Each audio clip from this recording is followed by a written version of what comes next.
വിശുദ്ധ മത്തായി എഴുതിയ സുവിശേഷം അധ്യായം 20, 17 മുതൽ 34 വരെയുള്ള തിരുവചനങ്ങൾ. യേശു തൻ്റെ 12 പേരെ മാത്രം കൂട്ടിക്കൊണ്ട് ജെറുസലേമിലേക്ക് യാത്ര ചെയ്യുമ്പോൾ വഴിയിൽ വെച്ച് അരുളി ചെയ്തു: ഇതാ, നമ്മൾ ജെറുസലേമിലേക്ക് പോകുന്നു. മനുഷ്യപുത്രൻ പ്രധാന പുരോഹിതന്മാർക്കും നിയമജ്ഞന്മാർക്കും ഏൽപ്പിക്കപ്പെടും.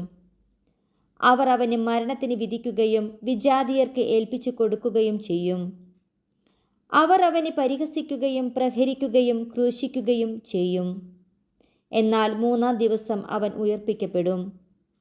അപ്പോൾ സെബെദിപുത്രന്മാരുടെ മാതാവ് തൻ്റെ പുത്രന്മാരോട് കൂടി വന്ന് അവൻ്റെ മുമ്പിൽ യാചനപൂർവ്വം പ്രണമിച്ചു.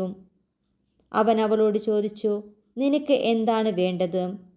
അവൾ പറഞ്ഞു: നിന്റെ രാജ്യത്തിൽ എൻ്റെ ഈ 2 പുത്രന്മാരിൽ ഒരുവൻ നിന്റെ വലതുവശത്തും അപരൻ ഇടതുവശത്തും ഇരിക്കുന്നതിന് കൽപ്പിക്കണമേ.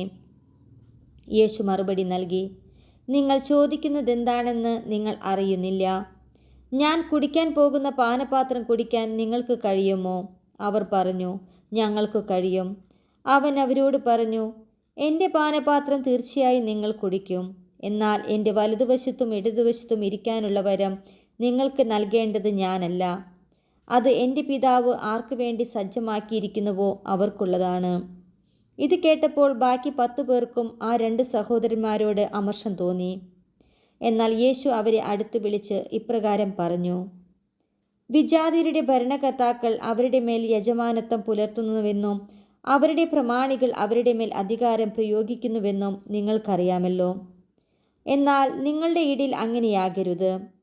നിങ്ങളിൽ വലിയവനാകാൻ ആഗ്രഹിക്കുന്നവൻ നിങ്ങളുടെ ശുശ്രൂഷകനും നിങ്ങളിൽ ഒന്നാമനാകാൻ ആഗ്രഹിക്കുന്നവൻ നിങ്ങളുടെ ദാസനുമായിരിക്കണം. ശുശ്രൂഷിക്കപ്പെടാനല്ല, ശുശ്രൂഷിക്കാനും അനേകരുടെ മോചനദ്രവ്യമായി സ്വജീവൻ കൊടുക്കാനും മനുഷ്യപുത്രൻ വന്നിരിക്കുന്നത് പോലെ തന്നെ.